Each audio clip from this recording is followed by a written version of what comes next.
I think my favorite book on natural theology, and also the best first book you could read on the subject, would have to be the Proslogion. The Proslogion was written by the monk whose name is Anselm.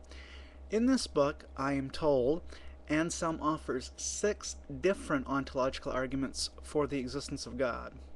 The most famous one, though, comes from chapter 2 of that book. I'll read that chapter in a moment. First, I want to explain what an ontological argument is and what Anselm uses it for, what purpose he uses it for in the Proslogion. The ontological argument is a proof for the existence of God without any appeal whatsoever to empirical reality. Rather, appeal to reason alone, but rather by appeal to reason alone, the existence of God is demonstrated. At least this is the claim of the proponent of an ontological argument. There have been other people, of course, who have objected to one or more version of the ontological argument for various reasons which they give. One recent and amusing objection to the ontological argument is that of Richard Dawkins in the God Delusion. He rejects the ontological argument because he doesn't like it. That's it. That's all he has to say against it. Yet the ontological argument has garnered the attention and respect, though not necessarily the acceptance, of the greatest philosophers for the last 1,000 years. But Dawkins, who manifestly knows absolutely nothing about philosophy of religion, doesn't like it, so we all ought to reject it, the ontological argument, as being unsound. And remember that the term ought is meaningless within Richard Dawkins' worldview. So we ought to do this, though ought has no meaning for him.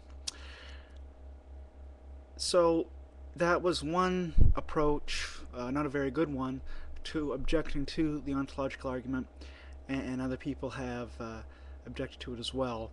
Probably the best person who actually knows about philosophy of religion who has objected to it probably would be Graham Oppy. I believe he's written against the ontological argument quite a bit. Okay, so the ontological argument normally starts with a definition of God as supreme being. Even atheists can admit this definition. They don't believe this supreme being exists, obviously, but it seems they should have no problem conceding the definition of the allegedly non-existent God. The argument then proceeds to draw the implications of necessary existence from this definition. In recent times, the ontological argument is normally reformulated within the context of modal logic. Modal logic is the logic of possibility and necessity. In the modal form, depending on how it is worded, there's different there's not just one ontological argument, but according to some wordings, the argument is uncontroversially valid. All the premises, with the exception of the first premise, are straightforward examples of the S5 system of logic, or implications within S5. What the argument boils down to, in its present form, is the first and only controversial premise, which is whether or not a necessary being is a consistent idea. Or we could say, does the concept of God contradict itself? If yes, that the idea of God is not contradictory, then the modal ontological argument is sound.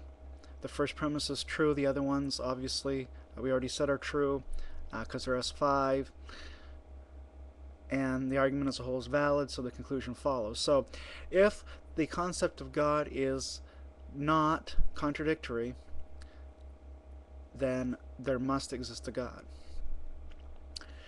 according to the contemporary modal version of the ontological argument.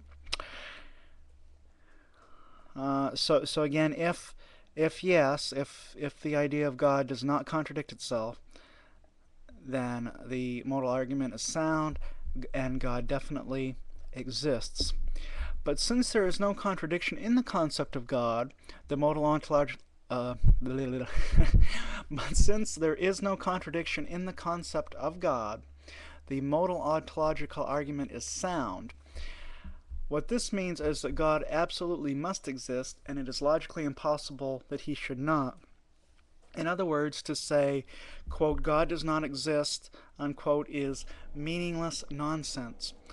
You cannot deny that there is a God, logically speaking, rationally speaking, philosophically speaking. But let's get back to Anselm himself. He wrote long before the discovery and formalization of modal logic. The proslogion as a whole he intended to be one long ontological argument. He first shows the logical necessity of God's existence, or at least attempts to, and that is what he does in chapter 2 of the proslogion. But chapter 2 is just the beginning. In chapter 3 and forward, he draws out the implications of the nature of God based on reason alone, together with his argument in chapter 2. That is, he derives the classical attributes of the God of theism without appeal to the Bible. Thomas Aquinas and every other natural theologian before or after Anselm has done the same thing. First establish that there is a God, and only then, after establishing his existence, find out what God is like. Before writing the proslogion, Anselm wrote another book called the Monologion, and the Monologion, in that book, he sets out a natural theology, but he uses many different arguments. In the proslogion, he intends to supersede his work in the Monologion by giving just a single proof, and an easy and simple proof at that, which establishes everything we know about God apart from special revelation. So one single argument giving us all of natural theology, everything that is known about God, not counting what we know about him specifically only from the Bible and Jesus Christ. Okay. I would not say he totally succeeds in his attempt, however, necessarily. But the fact that he made such an elegant argument should count for something. Count towards the genius of Anselm, I mean. Let's take a look at chapter 2 of the proslogion now. Remember, even if you don't find it rationally compelling, it is still an important milestone in the history of Christian apologetics and philosophy of religion. So this is a very respectable thing, even if you don't agree with it as being persuasive. Also, please remember that there are more modern forms of the argument which may avoid any particular problems you have with the alleged soundness of this particular version. Robert Madel's chapter on the ontological argument in the Blackwell Companion to Natural Theology is a good place to go on this score.